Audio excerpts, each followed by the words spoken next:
Maswerteng umaga po mga ka-STL. Narito na po ang resulta ng STL Rizal para sa araw na to, first draw October 24, 2024.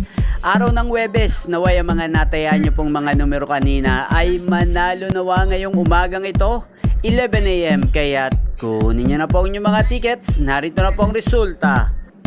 Para po sa STL Rizal, first draw result, 11 AM. Ang mga numerong nanalo, 19 at 26 in exact order. Sa lahat po ng tumaya kanina para sa first draw ng 19 at 26, congrats po sa inyo, panalo po kayo. Ang STL Rizal ay napapanood nyo po sa channel na to, Roderick Hernandez TV, araw-araw mula Lunes hanggang Linggo, every 11 AM, 4 PM at 8:45 PM. Maraming salamat po sa panonood nyo sa aking channel. Huwag pong kalimutang mag-subscribe. Thank you for watching.